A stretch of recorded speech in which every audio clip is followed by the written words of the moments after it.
Profecias do Fim do Mundo.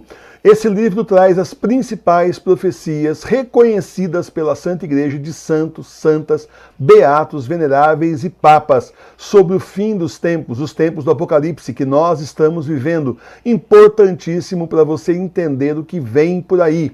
O livro Profecias do Fim do Mundo está na loja Sagrada Face, www.lojasagradaface.com.br, em tiragem limitada. Adquira logo o seu. Vamos lá então para a profecia de São Malaquias, o último Papa. São Malaquias viveu de 1094 a 1148. São Malaquias estava em Roma quando teve uma visão dos pontífices que governariam a igreja até o fim dos tempos. Ele apresentou seu manuscrito ao Papa Inocêncio II para consolá-lo em meio às suas tribulações, e o documento permaneceu desconhecido nos arquivos romanos até sua descoberta em 1590, ou guardado nos arquivos romanos, né? É assim, normalmente não se acha muito prudente ficar divulgando profecia e tudo mais, e depois, com certeza, em 1590 viram que tudo era verdade, né? Porque tinha dado certinho o encadeamento dos papas que ele falou que ia ter até o último. Então, em 1590 foi descoberto. São Malaquias relatou sua visão em frases latinas simples de uma linha, que coincidem com o brasão, o nome pontifício, local de origem ou sede diocesana, arquidiocesana anterior do pontífice eleito. Às vezes a natureza de um papado é indicada. Eu vou ler de novo para você entender isso aqui, olha. Às vezes você não está acostumado com a igreja, porque hoje muita coisa não é mais divulgada, mas todo bispo e todo papa tem um brasão. Com o lema do Papa, com o lema do Bispo, com ali figuras, né, que representam muitas vezes a proposta de vida dele, outras vezes representa de onde ele veio, de qual congregação ele veio, ordem ele veio, outras vezes representa alguma coisa de família, tem sempre um significado. Todo Papa tem brasão, Bento XVI também tinha, né? O Papa João Paulo II também, se você for pesquisar na internet você vai ver, todos eles têm. Se eles vão explicar direito lá o que é, isso eu já não sei, mas que você acha os brasões, se quiser pesquisar, você acha. E esses brasões, né, essa linha que São Malaquias relatou sua visão em frases latinas simples, de uma linha, que coincide com o brasão, o nome pontifício, o local de origem ou sede diocesana, arquidiocesana anterior do Papa eleito. Às vezes a natureza do papado é indicada. Nós vamos ver isso aqui agora. Tomamos aqui os últimos papas da profecia. 101, Papa número 101, Cruz de Cruce, cruz de uma cruz, Beato Pio IX.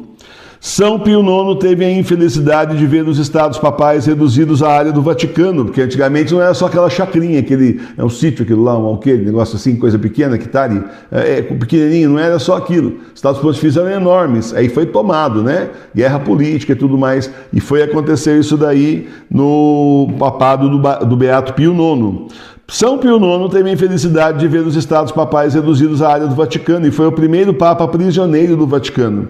A perda de seu poder temporal foi apenas uma das muitas provações que preencheram o longo pontificado de Pio IX. Dificilmente havia um país onde os direitos da igreja não fossem infringidos nessa época. Em muitos países, propriedades da igreja foram confiscadas, ordens religiosas foram expulsas e bispos presos ou banidos. Os poderes temporais da igreja foram drasticamente reduzidos e a influência do líder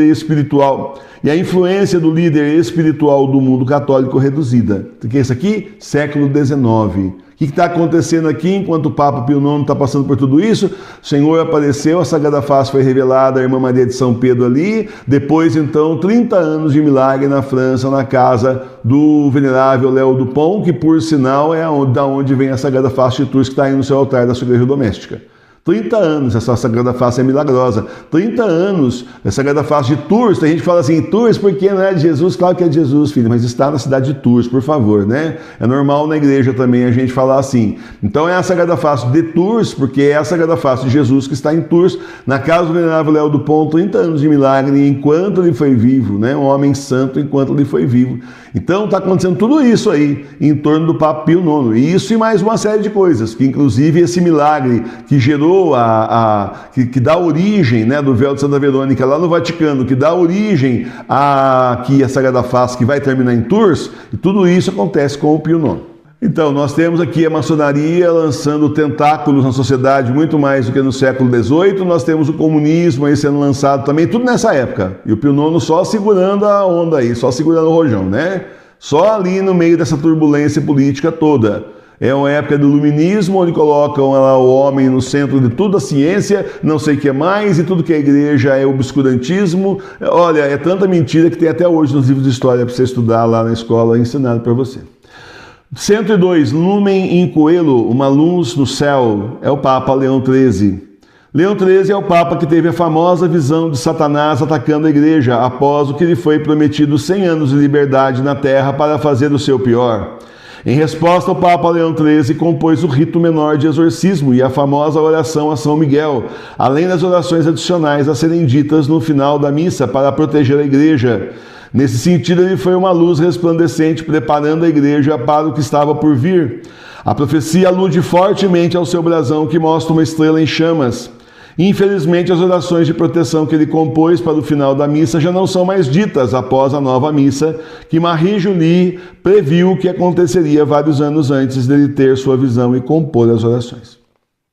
Então, esse exorcismo, justamente que nós rezamos até hoje, de São Miguel Arcanjo, inclusive, aquele que é completo, que a gente reza que todo dia, 3 horas da manhã e 6h30, e uma vez por mês ao vivo, 18 horas, esse exorcismo é escrito, depois dessa visão que o Papa Leão XIII teve, escrito por ele e liberado e incentivado para que os leigos rezassem também. Era para ser rezado no final de todas as missas. Resultado, colocar aquela fórmula mais simples, que é essa que a gente reza, São Miguel Arcanjo, defendemos na batalha, essa fórmula mais simples, e depois, quando veio, aí depois o Vaticano II, Paulo VI reformou lá o missal, simplesmente foi cortado. Então, aquelas coisas que dá muito para pensar, um monte de coisa. Vamos lá? 103, Ignis Ardens, o fogo ardente, São Pio X. Zeloso em seus esforços para eliminar os erros do liberalismo e do modernismo na igreja, a profecia alude ao seu fervor apostólico. Pio X é o Papa São Pio X aqui, justamente do nosso Catecismo Maior de São Pio X, lutou bravamente contra o comunismo, contra a maçonaria, defendeu a fé brilhantemente, um grande Papa, precisava, e olha, para recuperar a igreja, precisava de mais um assim, impressionante, batalhou mesmo, justamente, ele viu a invasão ali, ele fez tudo que ele pôde para deter a invasão, justamente demoníaca dentro da Santa Igreja. 104, Religio depopulata, religião devastada. Esse aqui é o Papa Bento XV.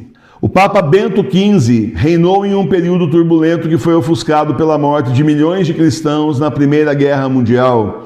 Em 1917, ele viu o início da Revolução Russa, que espalhou os ideais antirreligiosos do comunismo socialista, levando a uma parada demoníaca dos da religiosa da Rússia, e que em outros lugares se defendia o ideal comunista. Então, levando aí, assim, a uma expansão demoníaca, justamente aí da Rússia e em outros lugares que defendiam também o ideal comunista.